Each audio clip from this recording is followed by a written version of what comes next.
The House of Kuru, Part 2, Chapter 33, The Contest of Kings. As soon as Guru Saujanya had disappeared, the king of Panchala, Drupada, leapt to his feet.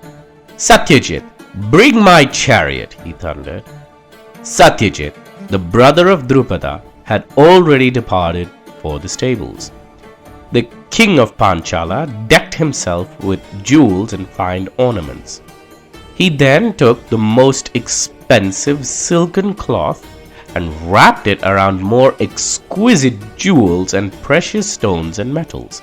He loaded it on his chariot, and with his brother as the charioteer, the two of them once more headed towards the city of Hastinapura.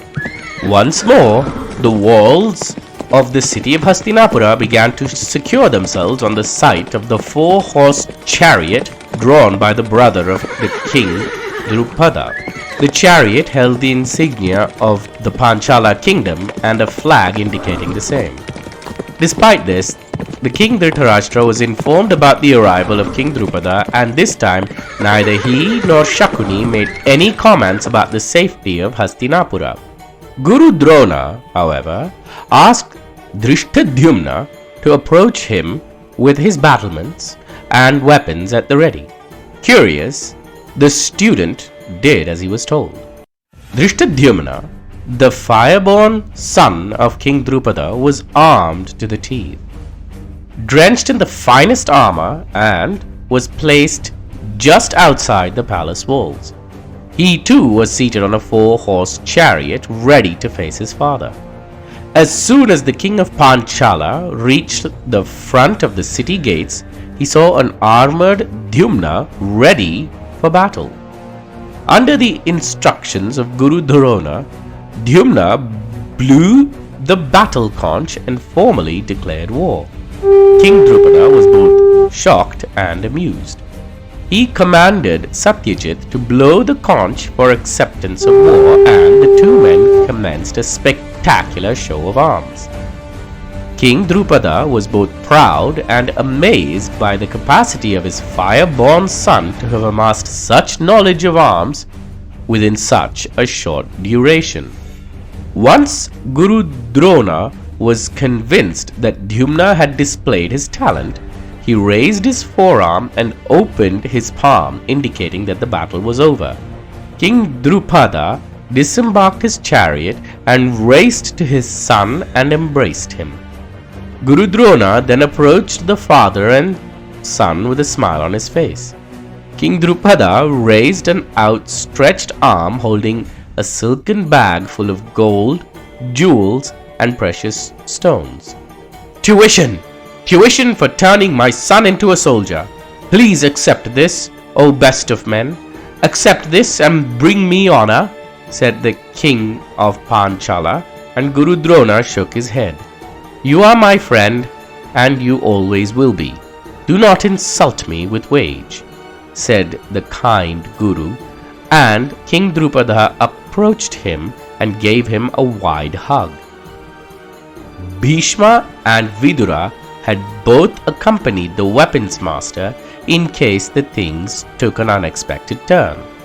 The weapons master and the king of Panchala began conversing as though nothing had happened between them, as though the king never took the crown prince of Hastinapura prisoner, and as though another prince from Hastinapura never came and waged a war against him and his army, and as though he never parted with half his kingdom.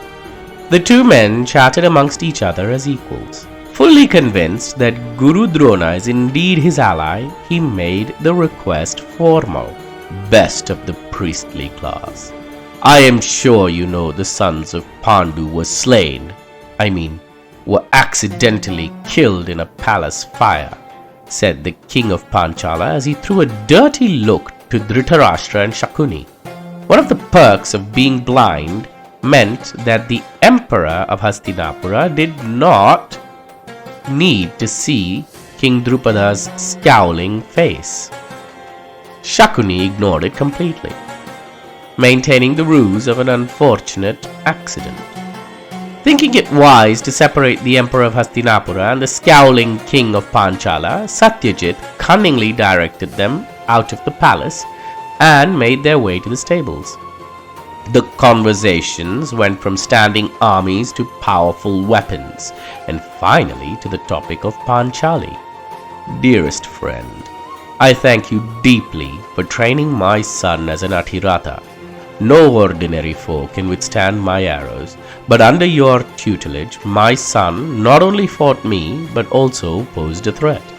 I do not know how to repay you, as you vehemently refuse to accept tuition, said the king of Panchala. There are no transactions amongst friends, interjected the weapons master, and that was the opening King Drupada was waiting on. Alas, one child has been liberated from my worry, but the other is the reason for my constant despair, said the King Drupada. I am aware of your predicament, blood brother, said Guru Drona. Your awareness does little to address the concern, friend. I still do not have a contest with which I can organize a Swayamvara. They say the mighty Atiratha Arjuna is very much alive, but in hiding, said the king of Panchala, to which Guru Drona's eyes widened. Really? Who says so?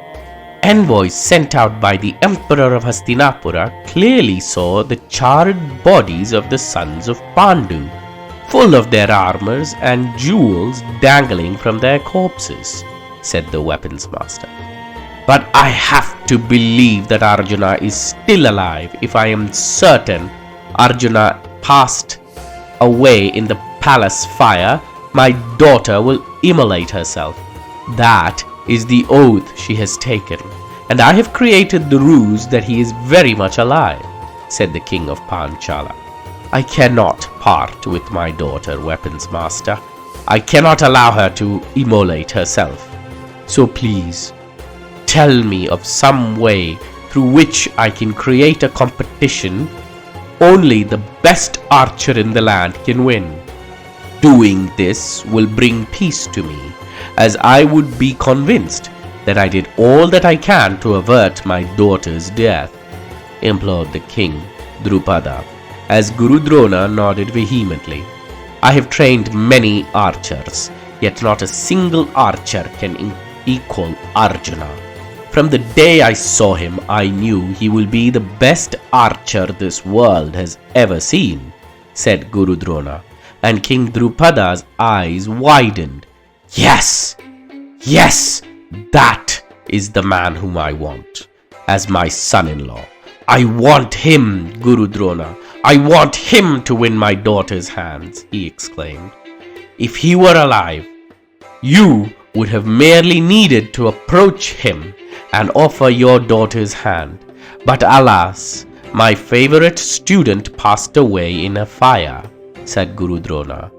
Perhaps, but if you could instruct me in how to forge a contest which only he can win, then any other archer who does would be equal to him.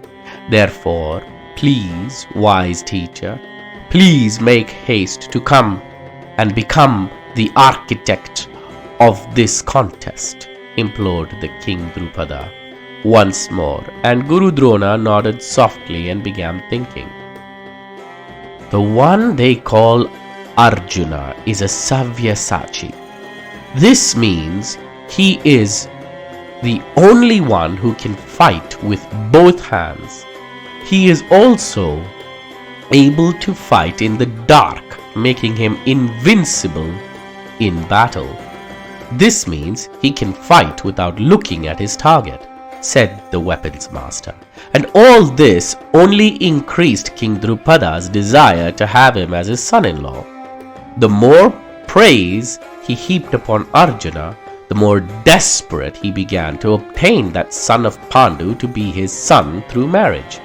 Very well, do as I say, and you shall have a contest that only Arjuna or his exact equal can win.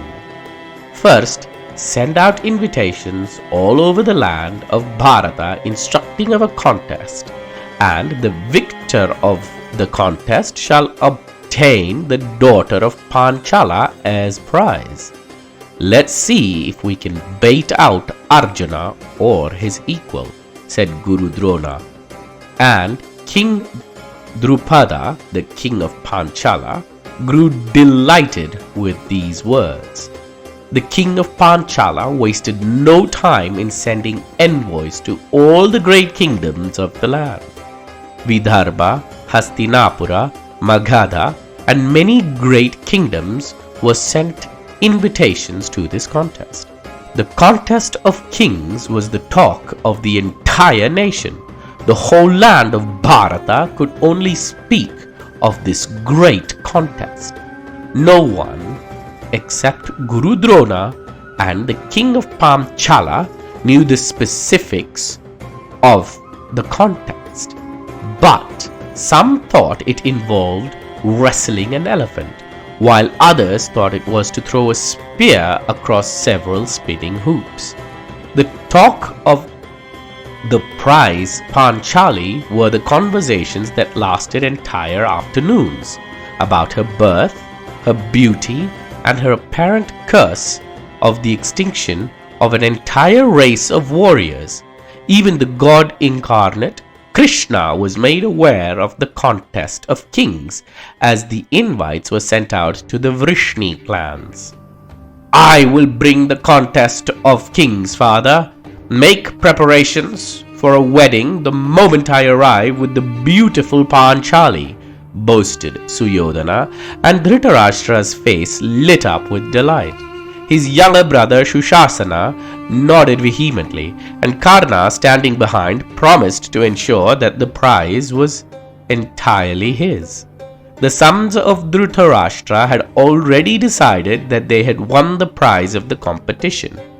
Do not be coy, Suyodhana. We do not know what the contest even involves.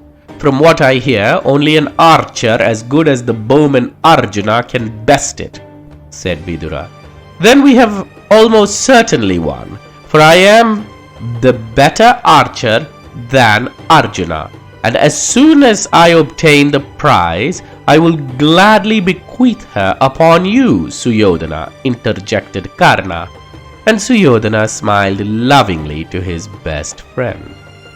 All the members of the Hastinapura palace were having a conversation about the contest of the kings, and King Dhritarashtra desperately wanted the prize of the contest, the beautiful Panchali, to wed his son to further legitimize his rule and his son's rule. Please, mighty weapons master, detail upon us the secret of the contest of the kings, so that we may be prepared, said Dhritarashtra, the very minute he perused the invitation to the contest. The contest and the rules are a secret to ensure that only the best and the brightest hero wins the prize. No one shall hear this secret, said the weapons master in a tone of firm finality that even the emperor could not pressure. So, what is it? What is the contest of the kings? How do the sons of Pandu come to the contest when they are in hiding? Do they fight a large army? Do they wrestle an elephant? Tell me, Rajaguru, said the King Janamejaya. Dear student, the sons of Pandu go through much more before the contest. Patience, and all will be revealed, said the Rajaguru Vaishampayana. I hope you liked today's episode of The House of Kuru. If you have not already, please subscribe to this channel and like this video so that you will be notified every time a new video is uploaded. Thank you.